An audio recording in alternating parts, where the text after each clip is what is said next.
ADB news కు స్వాగతం. ముందుగా ముఖ్యాంశాలు. రక్తదానంపై అపోహలు వీడాలి.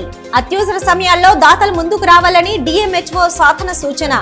ప్రపంచ రక్తదాతల దినోత్సవం సందర్భంగా రిమ్స్ లో శిబిరం ఏర్పాటు.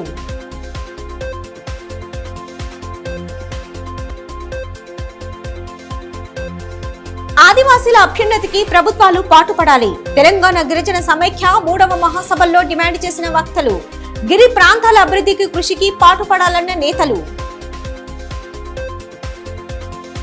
హాన్సీ మండల కేంద్రంలో ముదిరాజు కులస్తుల ఆధ్వర్యంలో భీమన్న దేవుడికి ప్రత్యేక పూజలు నిర్వహించారు.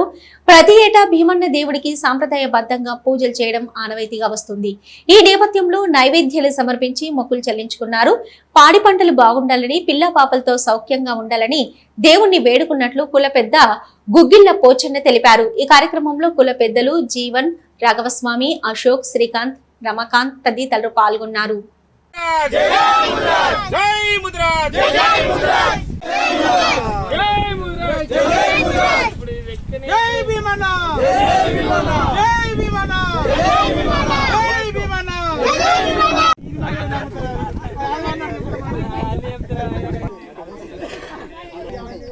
ప్రతి సంవత్సరం తాంసీ గ్రామంలో మృగశిర కార్తెలో మా కులదైవం ఆరాధ్య దైవం భీమన్న దేవుడు కాబట్టి మా పూర్వీకుల నుంచి ఈ మృగశిర కార్తెలో ప్రతి సంవత్సరం ఈ పండుగ జరుపుకుంటాం.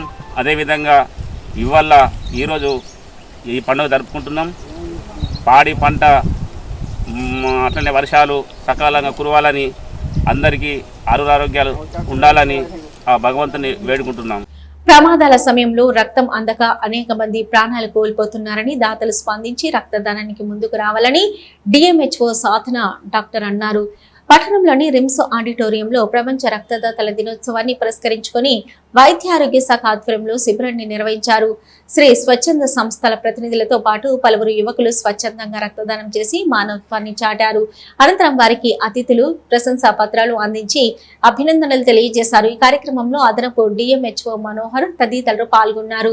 ఈ సందర్భంగా డిఎంహెచ్ఓ డాక్టర్ సాధన మాట్లాడుతూ జిల్లాలో అనేక మంది రక్తహీనత, తలసేమియాతో బాధపడుతున్నారని, అదేవిధంగా ప్రమాదాలు జరిగిన సమయంలో రక్తం దొరక్క ఇబ్బందులు పడుతున్నారని అన్నారు.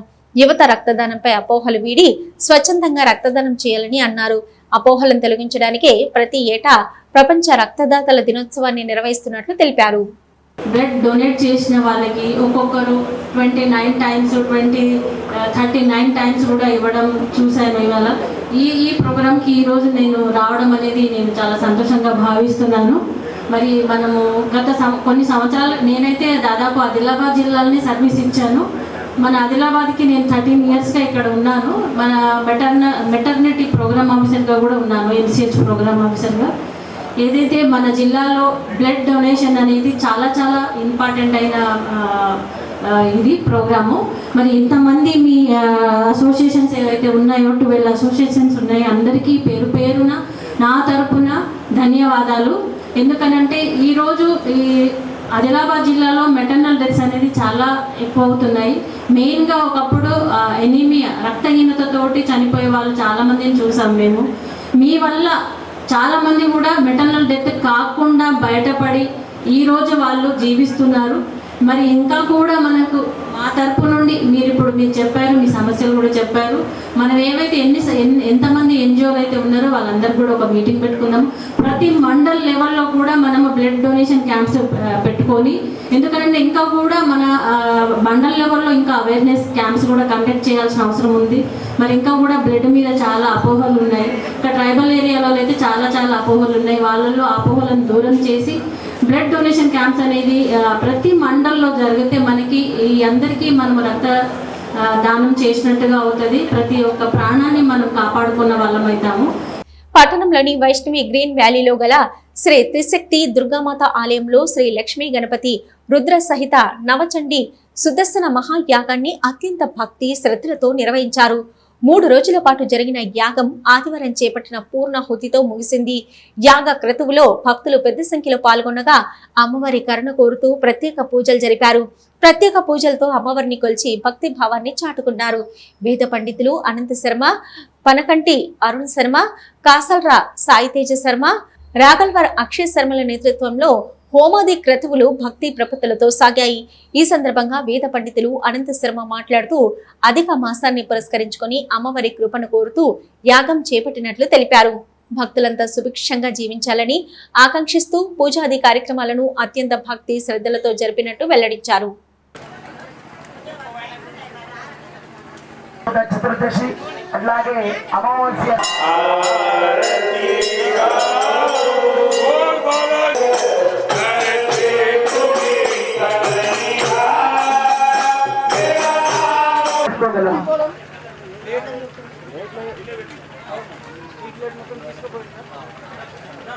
ఈ అధిక మాస పురస్కరించుకొని 3 రోజుల పాటుగా త్రైయాణిక దీక్షగా మనం చేపట్టినటువంటి లక్ష్మీ గణపతి రుద్ర సహిత నవచండీ పూర్వక మహాసుదర్శనంలో యాగం భాగంలో ఈరోజు 3వ రోజు చక్కగా మహామంగళప్రదమైనటువంటి చండీ హవనాన్ని మనం ఆచరించుకొని అట్లాగే రుద్ర హవనాన్ని సకల దేవతా సమన్వితమైనటువంటి పంచసూత్రాన్ని హవనాన్ని ఆచరించుకొని చక్కగా ప్రాయశ్చిత్త హోమాలు బలి ప్రదానం పూర్తి అంతా చేసుకొని పూర్ణాహుతి మహాపూర్ణాహుతి కార్యక్రమం అంతా చేసుకొని భక్తులందరికీ కూడా వేద ఆశీర్వచనము ఈ రక్షాధారణతోని అమ్మవారి యొక్క సంపూర్ణమైన ఆశీస్సుల్ని అందించి అట్లాగే ఈ అధిక మాసంలో చేయడం వల్ల విశేషమైన అధికస్య అధికం పుణ్యం అధిక మాసంలో చేయడం పూజ కానీ అర్చనం కానీ హవనం కానీ ఏదైనా విశేషమైన ఫలితం ఇస్తుంది కావున ఆదిలాబాద్లో ఉన్నటువంటి పట్టణ ప్రజలందరూ కూడా చల్లగా సంతోషంగా ఆనందంగా ఉండాలని ఆ అమ్మవారిని కూడా ప్రార్థన చేయడం పడింది. ఈ యాగం యొక్క సంపూర్ణత ఈరోజు మరి పూర్ణావతితోని ఈ యాగం అంతా పూర్తయింది. శ్రీమాత్రే నమః. ఆదిలాబాద్ జిల్లాలో రైతు సంక్షేమానికి అత్యంత ప్రాధాన్యతనిస్తూ జొన్నల కొనుగోలు ప్రక్రియను పారదర్శకంగా సమర్థవంతంగా నిర్వహించిన ఫలితంగా యాసంగి సీజన్లో జొన్నల కొనుగోళ్లు రికార్డు స్థాయికి చేరుకున్నాయని జిల్లా కలెక్టర్ రాజర్షి షా ఆదివారం ఒక ప్రకటనలో తెలిపారు. రైతులు పండించిన జొన్నలను గిట్టుబాటు ధర కల్పించడంతో పాటు పంట విక్రయంలో ఎలాంటి ఇబ్బందులు ఎదురుకాకుండా ప్రభుత్వం ప్రత్యేక చర్యలు చేపట్టిందన్నారు. గత యాసంగి సీజన్లో జిల్లాలో 16 కొనుగోలు కేంద్రాలుండగా ఈ ఏడాది వాటి సంఖ్యను 26కు పెంచినట్లు తెలిపారు. దీంతో రైతులు తమ సమీప ప్రాంతాల్లోని పంటను విక్రయించుకునే అవకాశం లభించిందన్నారు. గత యాసంగిలో జిల్లాలోని 16 కొనుగోలు కేంద్రాల ద్వారా 56,017 మెట్రిక్ టన్నుల జొన్నలను సేకరించగా ప్రస్తుత యాసంగి సీజన్లో 26 కొనుగోలు కేంద్రాల ద్వారా 73,094 మెట్రిక్ టన్నుల జొన్నలను కొనుగోలు చేసినట్టు కలెక్టర్ పేర్కొన్నారు. గత ఏడాది 56,017 మెట్రిక్ టన్నుల జొన్నలను రవాణా చేయగా ఈ ఏడాది ఇప్పటికే 67,222 మెట్రిక్ టన్నుల జొన్నలను రవాణా చేసినట్లు తెలిపారు. జొన్నల కొనుగోళ్ల కోసం గత ఏడాది 188.83 కోట్లను రైతులకు చెల్లించగా ఈ ఏడాది రైతులకు 270.37 కోట్ల మేర చెల్లింపులు చేసినట్లు వెల్లడించారు. రైతులకు సకాలంలో చెల్లింపులు జరిగేలా జిల్లా యంత్రాంగం ప్రత్యేక చర్యలు చేపట్టిందని, రైతుల ఆర్థిక అభివృద్ధి, వ్యవసాయ రంగ బలోపేతమే ప్రభుత్వ ప్రధాన లక్ష్యమని స్పష్టం చేశారు. జొన్నల కొనుగోలు ప్రక్రియను విజయవంతంగా నిర్వహించడంలో సహకరించిన వ్యవసాయ మార్కెటింగ్, సహకార, పౌర సరఫరాల శాఖ అధికారులు, కొనుగోలు కేంద్రాల నిర్వాహకులు, రైతు సంఘాలు రైతులకు ఈ సందర్భంగా అభినందనలు తెలిపారు. ఆదిలాబాద్ పట్టణంలోని పురవీధుల గుండా ప్రతిరోజు తెల్లవారుజామున నిర్వహించే నగర సంకీర్తన కార్యక్రమం ప్రారంభమై ఆదివారంతో 16 సంవత్సరాలు పూర్తి చేసుకున్న సందర్భంగా వార్షికోత్సవాన్ని ఘనంగా నిర్వహించారు. ఈ కార్యక్రమంలో కమల కిషోర్ అగర్వాల్, మహేష్ కేథాన్, బండారి దేవన్న, అవినాష్, శ్యామ్, ఆనంద్, విజయ్, స్వామి, లింగమూర్తి, శ్రీనివాస్, నితిన్లతో పాటు పలువురు భక్తులు పాల్గొన్నారు. ప్రతిరోజు వేకువజామున పట్టణంలోని శ్రీ వెంకటేశ్వర ఆలయం నుంచి ప్రారంభమయ్యే నగర సంకీర్తన శివాలయం, హనుమాన్ మందిరం, మంగమఠం, శ్రీ రామచంద్ర గోపాల కృష్ణమఠంతో పాటు ప్రముఖ ఆలయాల గుండా తిరిగి వెంకటేశ్వర స్వామి ఆలయానికి చేరుకుంటుంది. 2010లో ఇద్దరితో ప్రారంభమైన నగర సంకీర్తనలో ప్రస్తుతం 40 మందికి పైగా భక్తులు పాల్గొంటున్నారు. ఇక వార్షికోత్సవం సందర్భంగా ఆయా ఆలయాల్లో ప్రత్యేక పూజలు జరిపారు. ప్రత్యేక హారతులు అందజేసి భగవంతుణ్ణి కొల్చారు. ఈ సందర్భంగా సభ్యులు మాట్లాడుతూ భగవన్నామ స్మరణ చేస్తూ ప్రశాంత జీవనం గడపడం నగర సంకీర్తన ముఖ్య ఉద్దేశమని పేర్కొన్నారు. ప్రజల్లో భక్తి భావాన్ని పెంపొందించడంతో పాటు మానసిక, శారీరక ఆనందాన్ని పొందగలుగుతున్నామని తెలిపారు. పట్టణంలోని ప్రధాన ఆలయాలలో భగవంతుణ్ణి దర్శించుకుంటూ నగర సంకీర్తన చేపట్టడం జరుగుతుందని వివరించారు.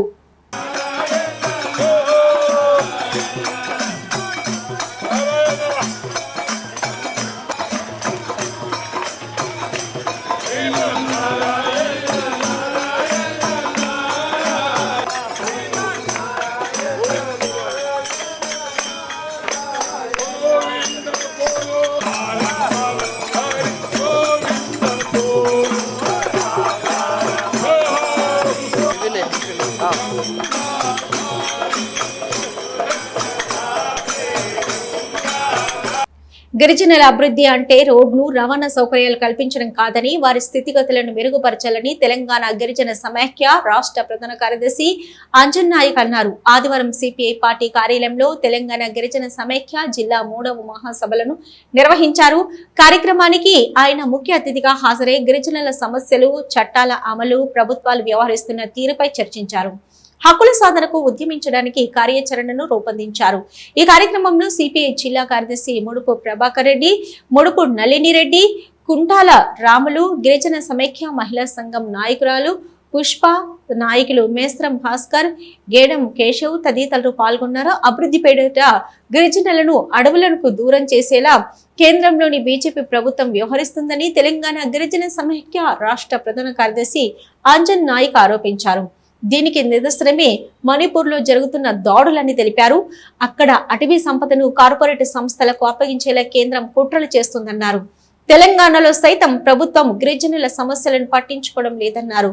పోరాటాలు చేసి సాధించిన అటవీ హక్కు చట్టాన్ని కూడా సక్రమంగా అమలు చేయడం లేదని మండిపడ్డారు. ప్రభుత్వం ఇంద్రమ్మ ఇండ్లు ఇస్తున్నప్పటికీ అటవీ అనుమతులు లేవని, అవి నిర్మాణం కావడం లేదని అన్నారు. అయితే ప్రభుత్వమే ఇంద్రమ్మ ఇండ్లతో పాటు అటవీ ఇబ్బందులు లేకుండా చూడాలని కోరారు. ప్రభుత్వాలు వ్యవహరిస్తున్న తీరుపై గిరిజనులు అసంతృప్తితో ఉన్నారని, చట్టాలను సక్రమంగా అమలు చేసి గిరిజనుల అభ్యున్నతికి కృషి చేయాలని అన్నారు. జూలై నెలలో రాష్ట్ర మహాసభ జరగబోతూ ఉంది. అందులో భాగంగానే అన్ని జిల్లాలో నిర్మాణ మహాసభ జరుపుకుంటూ ఉన్నాం. ప్రధానంగా భారతదేశంలో ఉన్నటువంటి ఎన్డీఏ ప్రభుత్వం ఆదివాసీ గిరిజనులను అభివృద్ధి పేరుతోటి అడవుల నుంచి పారదోలుతూ ఉంది. ఉదాహరణకు మణిపూర్ లాంటి రాష్ట్రాల్లో మనం చూసాం. మహిళల మీద అనేక దాడులు, అఘాయిత్యాలు చేసి అక్కడ ఉన్నటువంటి ఖనిజ సంపదను కార్పొరేట్లకు కట్టబెట్టే ప్రయత్నం చేస్తూ ఉంది. దీనిపైన ఈ ఆదివాసీ గిరిజనులు చైతన్యవంతులు కావాల్సిన అవసరం ఉంది. అభివృద్ధి అంటే కేవలం రోడ్లు, రవాణా కాదు. అభివృద్ధి అంటే వారి జీవన శైలి మారాలి, వాళ్ళ పిల్లలకు చదువులు రావాలి, వాళ్ళ గుడాలు వాళ్ళు బాగుపడాలి. కానీ అట్లాంటిది లేదు. అందులో వాళ్ళ పారదోలి ఆ సంపదను కాపాడుకోవటానికే ఆ కేంద్ర ప్రభుత్వం ప్రయత్నిస్తూ ఉంది. ఈ రాష్ట్రంలో ఉండేటువంటి రాష్ట్ర ప్రభుత్వం కూడా రేవంత్ రెడ్డి గారు గిరిజనులకు చేవెళ్ల డిక్లరేషన్ ఇచ్చాడు. కానీ 2.5 సంవత్సరాలు గడిచిపోతూ ఉంది. ఇచ్చినటువంటి హామీలు ఏ ఒక్కటి కూడా అమలు చేయట్లేదు. ఇవాళ చూస్తే గత ప్రభుత్వం అంతే ఉంది, ఈ ప్రభుత్వం కూడా అంతే ఉంది. ట్రైకార్ విషయంలో ఒక్క రుణాలు కూడా ఇవ్వట్లేదు. అదేవిధంగా అసంపూర్తిగా ఆనాడు గిరిజన సమాఖ్య ఆధ్వర్యంలో చేసినటువంటి పోరాటాల ఫలితంగానే కేసీఆర్ గారు అటవీ హక్కుల చట్టం అనుసరించి కొంతమందికి తోడు హక్కుపత్రాలు ఇచ్చాడు. కానీ మిగతా వారికి ఇవ్వలేదు. ఆ ఇచ్చినట్టు వారికి బేషరతుగా రుణాలు ఇవ్వాలి, వారికి రైతు బంధు ఇవ్వాలని చెప్పేసి ప్రధానంగా డిమాండ్ చేస్తూ ఉన్నాం. లేని వారికి వెంటనే హక్కుపత్రాలు ఇవ్వాలి. ఈ ప్రభుత్వం ఎప్పటి వరకు ఇస్తుందో తేల్చాలని చెప్పేసి మేము అడుగుతూ ఉన్నాం ప్రభుత్వాన్ని. అదే మాదిరిగా ఈ ప్రాంతంలో ఏదైతే ఇందిరమ్మ ఇళ్ళు ఇస్తూ ఉన్నారో ఆదివాసీ గిరిజనులందరూ కూడా దగ్గర ఉంటారు, పట్టణాలకు దూరంగా ఉంటారు. వాళ్ళు ఉండేటువంటి ఫారెస్ట్ భూముల్లో ఉంటారు. వారికి అనుమతులు ఇవ్వట్లేదు అని చెప్పేసి మా దృష్టికి వచ్చింది. ఈ ప్రభుత్వం దాన్ని పూనుకోవాలి. ఆ ప్రభుత్వమే దాన్ని క్లియర్ చేసి వాళ్ళకు ఇందిరమ్మ ఇల్లు కట్టేటువంటి ప్రయత్నం చేయాలని చెప్పేసి కోరుతా ఉన్నాము. అదేవిధంగా రాజీవ్ యువకాశం అని చెప్పారు వాళ్ళు. మేము సంతోషించాము. మీరు పేరు మార్చడం మాకు అభ్యంతరం లేదు. కానీ రాజీవ్ యువ వికాసం తెచ్చినటువంటి అప్లికేషన్లు ఎక్కడ మూలుగుతున్నాయో, ఎక్కడ ఉన్నాయో తెలియనటువంటి పరిస్థితి. ఏదేమైనా కానీ మాకు చాలా అసంపూర్తిగా ఈ ప్రభుత్వం మీద అసంతృప్తిగా ఉంది. ఈ రాబోయేటువంటి రోజుల్లో తెలంగాణ గిరిజన సమాఖ్య ఆధ్వర్యంలో ఈ ప్రభుత్వం పైన పోరాటం సాగిస్తాం.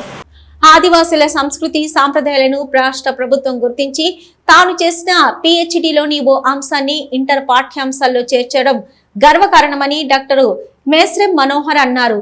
పాఠ్యాంశాల్లో మేస్త్రం మనోహర్ రచించిన అంశాలను ఇంటర్ మొదటి సంవత్సరంలో చేర్చడం పట్ల ఆదివారం జిల్లా కేంద్రంలో హీరాసుక దేవస్థానం ఆవరణలో ఆదివాసీ పర్ధన్ కులస్తులు ఆయనను సన్మానించారు.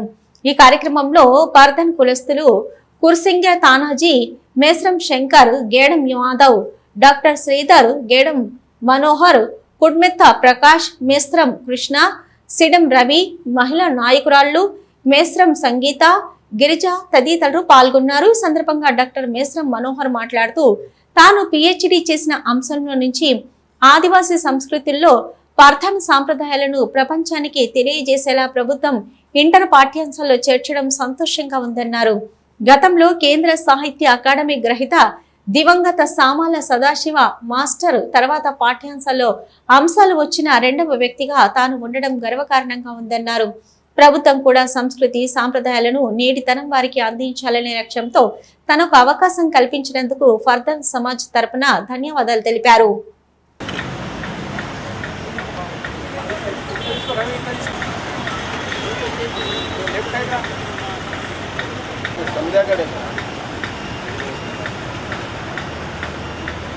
తెలంగాణ రాష్ట్ర ప్రభుత్వము ఆదివాసులకు సంబంధించినటువంటి సంస్కృతి సాంప్రదాయాలను ముఖ్యంగా ప్రధానుల సంస్కృతి విశేషాంశాలు అనేటటువంటి పాఠ్యాంశంను ఇంటర్మీడియట్ మొదటి సంవత్సరంలో చేర్చడం అనేటువంటి జరిగింది.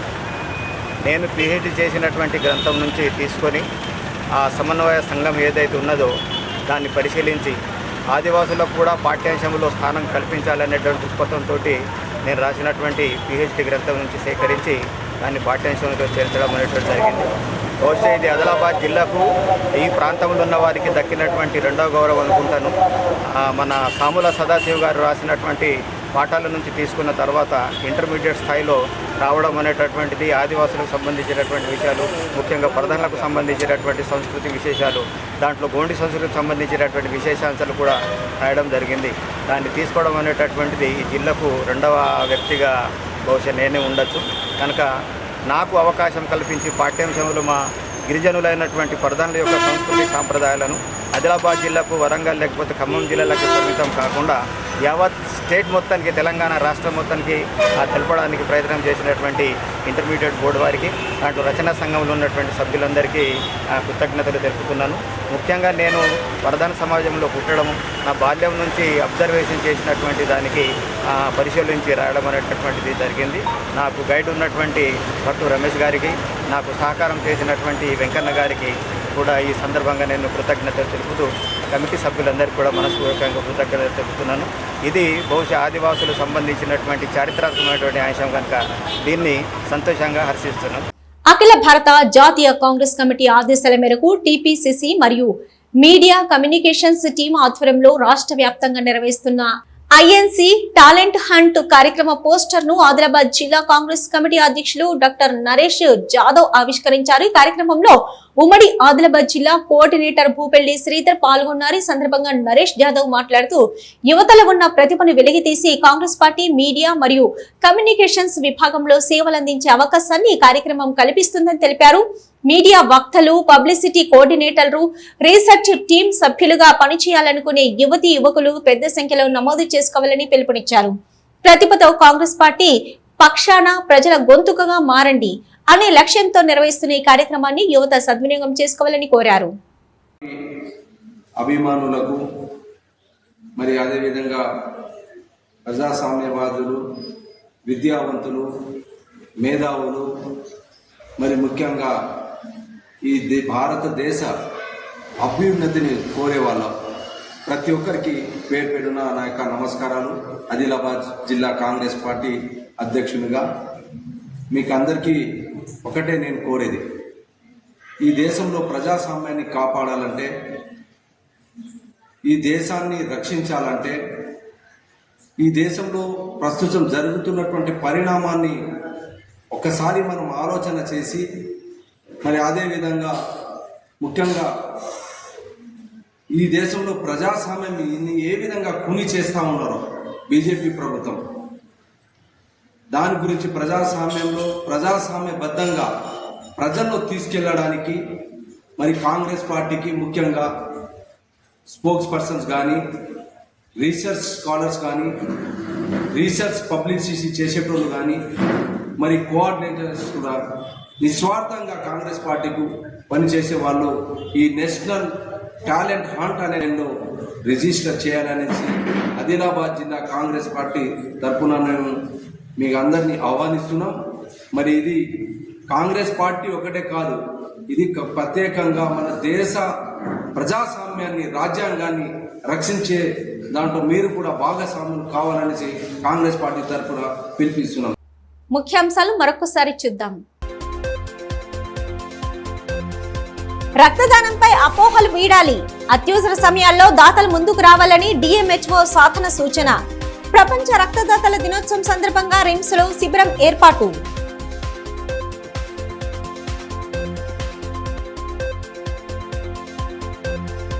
ఆదివాసీల అభ్యున్నతికి ప్రభుత్వాలు పాటుపడాలి. తెలంగాణ గిరిజన సమైక్య 3వ మహాసభల్లో డిమాండ్ చేసిన వక్తలు. గిరి ప్రాంతాల అభివృద్ధికి కృషికి పాటుపడాలన్న నేతలు. ఇవి ఈనాటి వార్తలు. చూస్తూనే ఉండండి ADB న్యూస్.